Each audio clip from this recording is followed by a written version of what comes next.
This is the story of how the rabbit lost his tail. Long ago, when animals still talked, Rabbit looked very different to the way rabbits look now. He had tiny, neat ears, a bit like a cat, and a long, fine, bushy tail that he was very proud of. Every day, Rabbit would go down to the lake and gaze at his reflection in the water.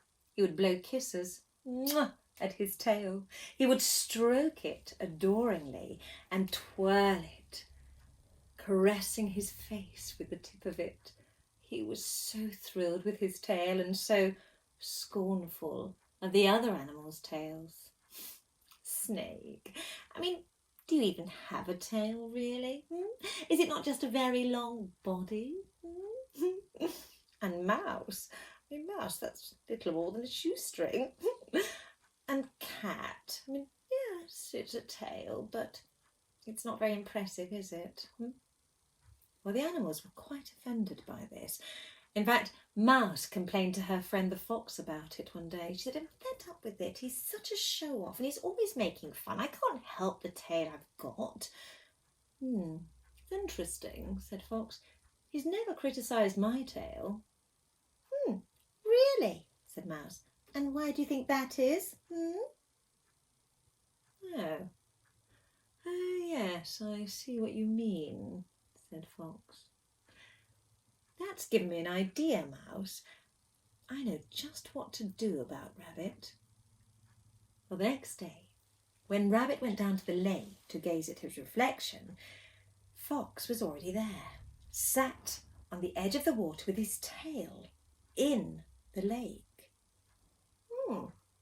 "Morning, Fox. How are you?" "Very well, yes, very well, thank you, Rabbit." "What are you doing? What are you doing with your tail in the water?" "Oh, I'm fishing," said Fox. "Fishing?" "Yes, fishing. You see, my tail is so thick and fluffy that the fish get caught in it, so I flip them out and have them for supper." Well, that sounds lovely. I'm rather partial to fish myself," said Rabbit. I think I'll join you." And he sat down next to Fox and fished too. Well, the two of them sat there all day without any success. And finally Fox said, "I don't think the fish are going to bite today. I'm going to go home, find something else to eat." And he got up to leave. "Well, I'm not quitting," said Rabbit. "No, I'm going to have that fish supper." And so he continued to wait. And he waited and waited. And it got very dark and very cold. And Rabbit began to shiver. And his teeth began to chatter. And he got to the point where he really had enough. "I think I'll call it a night," said Rabbit. But he checked first that no one was around to see him give up.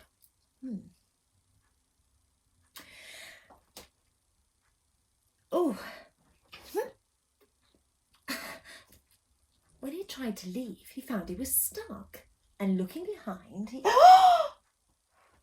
he saw that the lake had frozen over and his tail was stuck in a solid block of ice.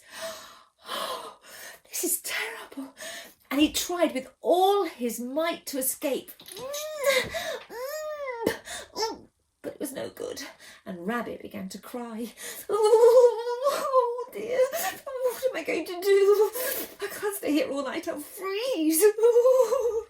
Some robins heard him crying and went to see if they could help. "Oh, thank you," said Rabbit. "I'm stuck in the lake. It's frozen. I can't get free.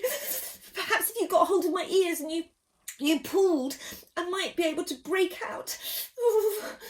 "Okay," said the robins, and they took hold of both his little ears and they flapped their wings as hard as they could. Well, for a little while nothing happened, but then suddenly Rabbit's ears began to stretch. "Oh, stop," said Rabbit. "My ears. Oh." But then he realised he didn't really have a choice. What else could he do? "Okay, carry on. Pull again," said Rabbit. And again The little robins flapped their wings as hard as they could, and Rabbit's ears stretched.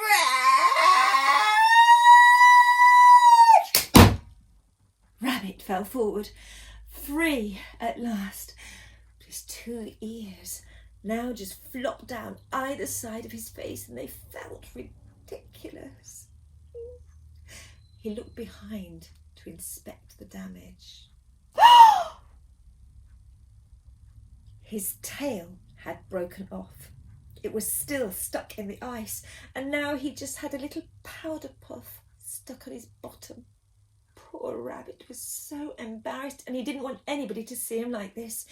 He began to dig down into the ground. He dug deeper and deeper and deeper, burrowing deep, deep down. And that's where rabbits have continued to live, in burrows under the ground. They still have long floppy ears and little powder puff tails, and they never eat fish for their supper.